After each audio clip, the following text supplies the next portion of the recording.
جی ناظرین، رمضان کا تیسرا اشرہ شروع ہونے کا اس وقت ہمارے ساتھ لاہور چیمبر کے سابق وائس پریزیڈنٹ کاشف انور صاحب موجود ہیں. آئیے ان سے جانتے ہیں کہ عید کس طرح سے گزارنی چاہیے. دیکھیں، بات یہ ہے کہ جو روزہ رکھا جاتا ہے وہ جو آپ بھوکا رہتے ہیں وہ اس بھوک کے احساس کے لیے ہوتا ہے جو ان لوگوں کو کھانے کو نہیں ملتا.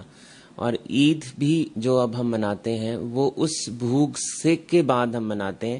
تو ہمیں ان لوگوں کی بھوک کا دھیان رکھنا چاہیے جن کو سارا سال کھانے کو نہیں ملتا.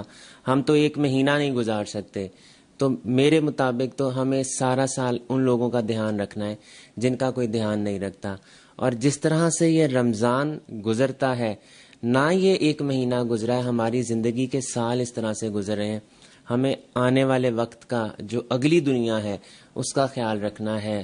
بہن بھائیوں کا دھیان رکھیں، عزیز رشتہ داروں کا دھیان رکھیں، اپنے کاروبار میں سچائی کے ساتھ کام کریں. یہی چیزیں آگے کام آئیں گی، اور یہی رمضان اس بات کا درس دیتا ہے.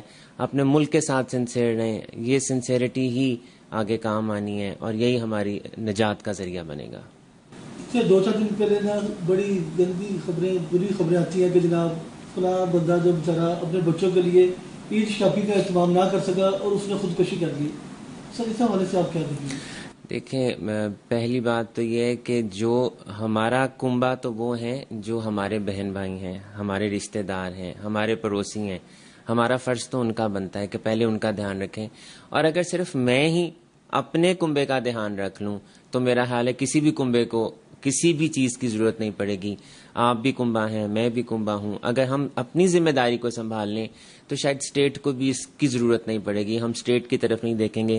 اگر مجھے اس بات کا جواب دینا ہوگا کہ میرا ہمسایہ بھوکا سو رہا ہے، میرے ہمسائے کے پاس کپڑے نہیں ہیں، اور اگر ہم 20 کروڑ عوام کی یہ سوچ ہو جائے تو پھر تو میرا حال ہے کسی کی بھی مدد کی ہمیں ضرورت نہیں ہے. یہ تھے کاشف انور، جن کا کہنا تھا کہ اگر ہر فرد اپنی ذمہ داری نبھائے تو میں نہیں سمجھتا کہ اسٹیٹ کو بھی یہ ذمہ داری لینی پڑے، کیونکہ کوئی پھر مانگنے والا ہی نہیں ہوگا. جب آپ اس چیز کا فکر کریں گے کہ آپ کا ہمسایہ یا آپ کا رشتہ دار عزیز و قریب میں کوئی مستحق ہے، اگر آپ اس کا خیال کریں گے تو اس کا اجر آپ کو اللہ پاک ہی دے گا. کیمرہ مین عبداللہ سلطانی کے ہمراہ ڈاکٹر شاہد استقلال، نظام ٹی وی، لاہور.